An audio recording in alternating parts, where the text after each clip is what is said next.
Alright guys, I know it's been a while since I've posted a video, but with the release of The Batman, I wanted to do my favorite Batman movies from least favorite to favorite, and I'm only counting live action movies because we would be here all day if I didn't. And when I say I'm only counting live action movies, I mean I'm only counting live action solo Batman movies, which means that this one right here is disqualified immediately just because it's a universe building film that is not solely based around Batman. It is. Well, I think we've all seen that movie, so let's just not talk about it.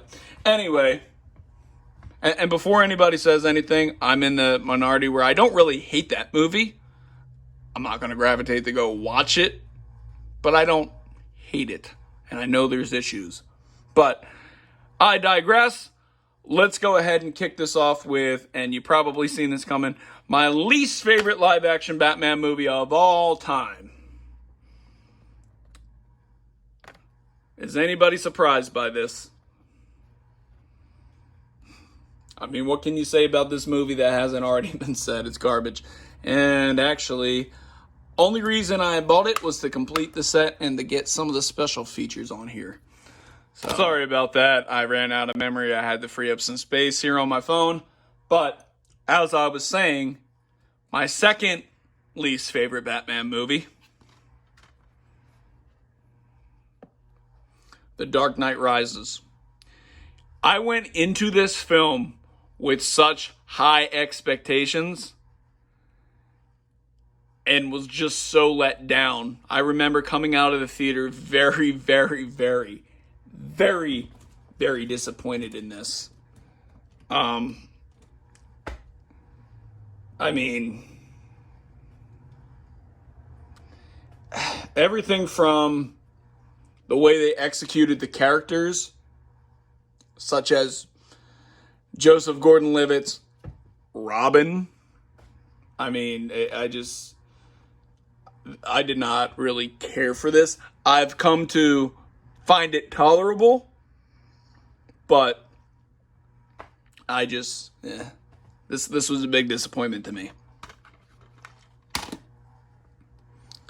Next up, Batman the 66 movie.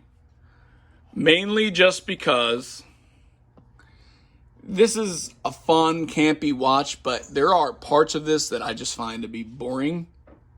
And I really got to be in the mood to watch this one, which isn't very often. However, I could probably sit there and watch the TV show all day.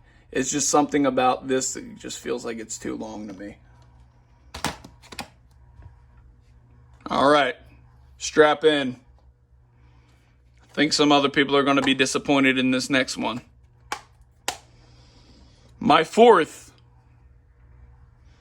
to last movie, Batman Begins. This is a good movie as far as cinematography and film to an extent. However, some of the action scenes it's like watching like the same problem that the Transformers movies have where you really can't make out what's going on. And, oh my God. Bale's voice. It was better in this because it was the first one he hadn't gotten to that yet, but it's a good origin story, but I mean, it doesn't really capture a Batman tone, specifically for me. All right. Coming in next, this is one that I have a lot of nostalgia for because it's the first Batman movie I ever seen in theaters. Batman Forever. Yes, it's campy. I understand that. Yes, from my understanding, there is a better, darker cut of this movie somewhere in Warner Brothers' vault, allegedly. There's a Schumacher cut that goes more in depth with everything and is probably a way better movie that I don't know that we'll ever see, and that's unfortunate. But I don't hate this one. I loved it as a kid. Looking back on it, I definitely see where it's You know, it gets a little cringe at moments, but it is what it is, and I still can watch this and enjoy it. Okay. 3 left. And I'm going to show you the next one, and I'm going to explain why it's where it's at, because I think nostalgia kind of trumps certain things here. My third favorite Batman movie, The Dark Knight. What's to say about this? This movie's brilliant.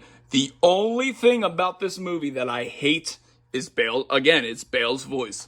It's so stupid. Why can't he just talk with a lower register? Like Kevin Conroy or any of the, I don't know, anybody else that's ever played Batman?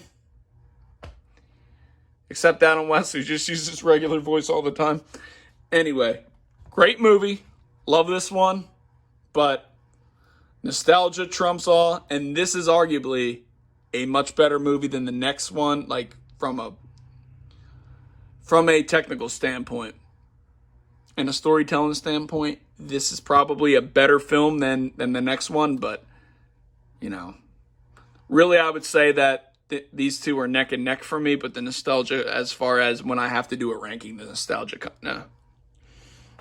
overpowers. My second favorite Batman movie, Batman Returns. Michael Keaton, the GOAT. What can I say? Danny DeVito. I love DeVito's performance in this. Michelle Pfeiffer. Love Michelle Pfeiffer's performance in this. That's really all I have to say about it. And of course, my number one favorite Batman movie of all time is Batman 89. And I know it has its problems, but it is Batman to me. This movie and the animated series, that perfect blend of, it's just, that is what I think of when I think of Batman. I think of Michael Keaton and I think of the animated series Batman. First images that come into my mind whenever I think Batman. So, I know this was kind of a short video. We're going to go ahead and wrap it up now. Please be sure to like, comment, and subscribe. And stay tuned for more content. Alright. Just for some time filler, because it was a very short video, I decided that I'm going to go ahead and I'm going to tack on my 2 favorite Batman animated movies as a bonus. I'm not going to go down the list of all the Batman animated movies, because how many of those are there? Again, we'd be here all day. So, coming in at number 2, and believe me, like, these are tied, really, but if I had to put a ranking on them, coming in at number 2,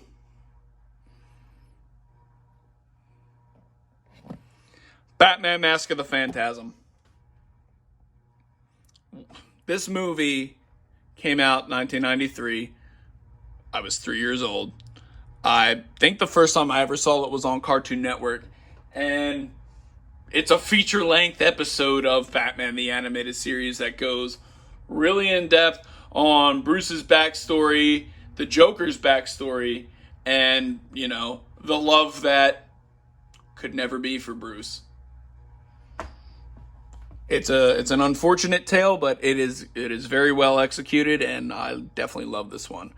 And my number 1 favorite Batman animated movie of all time, Batman Under the Red Hood. Because Batman Under the Red Hood. This film, it's dark, it's brutal, it has a great story to it, and the pacing of it is excellent. So, plus the voice cast. I mean, Kevin Conroy will always be the definitive Batman when it comes to animation and voiceover work, but Bruce Greenwood came damn close in this one right here. So that is why I gotta say, this movie, excellent. And then, not a Batman movie, but a movie for a Batman character I highly recommend, Joker. All right, so now I'm going to go ahead and bring this video to a close for real this time. You know what to do. So until next time,